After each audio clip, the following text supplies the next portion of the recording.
So one of the projects we do in VAT is a project where we take a file we create in Photoshop and then ultimately move it into Illustrator and vectorize it and use color to change the effect of that design. So we call this project the Radial Design Project. It starts with part one in Photoshop, and that's what this video is for today. Part one is creating a radial design. Part two moves that radial design into Illustrator and recolors it. And part 3 makes multiple versions of color in Illustrator. So this video goes over part 1, creating the radial design. You are going to use less is more number 4 from the previous assignment to build this. And all of the less is mores are different size. So we're going to start by creating a new file that is called Radial, and it's going to be 6 inches by 6 inches. Now the resolution gets a little tricky. For some of you, I would prefer it be 300. That's the best looking image. 6 by 6 might be a little big. So I'm going to show you what's going to happen, and you can adjust these numbers if it gets weird. But start with 6 by 6, 300. We are going to make sure we're on the Move tool, make sure Auto Select is selected, makes life easier, and File, place your less is more number 4. So navigate into your home directory, find that folder, find those versions, and there's less is more number 4 Photoshop. We're going to open that up. Now you were asked to find a really large image. So mine you can see is pretty big. If yours comes in very, very tiny, super tiny, like tinier than a quarter of this page, you might want to cancel this whole thing, make a new file that's 3 by 3 inches and see if that's any better. If not, we're just going to live with it. But ultimately we're going to hold down Shift and shrink this down so it fits in like a quarter of the page. Don't be exact, just guesstimate and hit enter when it's there. Now we're going to make a tile, like that game where you move the tiles around to create an image. And we can place again and again, but what would be easier is to make sure we're using the Move tool, hold down Alt and get that double arrow, which is a copy arrow. If you click and drag, you can snap that copy right in place and do that again. So we're putting them touching all in the middle in this tile. And it's okay if you have extra white space because we're going to crop that out, which you already know how to do. So crop tool. We're going to make sure up here that we're set to a square. Remember, we're practicing making sure things are in proportion.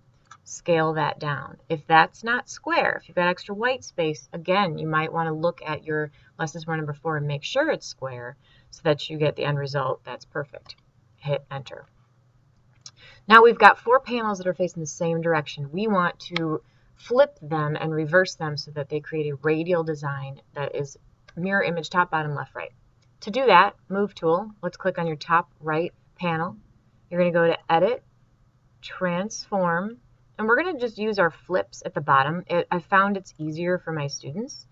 So flip it, and you can see you have a mirror image. Now head down to the bottom and figure out what you need to do. You probably this time need to flip vertical, so it's coming up, but it's on the wrong side. Now, if you want to just keep flipping until these work, fine. But remember, you can also move the layers and move the panels and get them to set up. You're just going to keep going, Edit, Transform. I'm going to flip horizontal, and then I'm going to flip vertical. Now, what I don't really want you to do is use Control T and rotate things. Things get weird. But I do want you to notice if there's little lines in here, you can use your arrows on your keyboard to see if you can get rid of those little white lines. I seem to have some sort of an edge on mine, and I don't know why, but we're just going to live with that. That's better there. Oh, no, it's gone. So that is your radial design. I have a little bit of white space up at the top. If that bothers me, I can go back to the crop tool, pull it in a little bit, and hit enter. But this right here is your radial design created in Photoshop. So this is part 1 of the less is more assignment.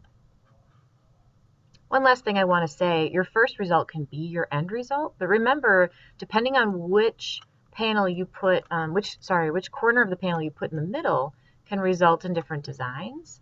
So if I want to flip these around and come up with the coolest looking radial design, that would be advisable to make sure that you've got the best result you can get. Looks like I don't have those over, because that's kind of a cooler center now. So keep playing until you wind up with a result that you like, and then you're going to File, Save As, and save it into your projects folder or a folder called Radial, and you're going to save it as Radial. and keep it a Photoshop file. Next video is going to be number 2 or part 2, which is where you move the Photoshop Radial into Illustrator.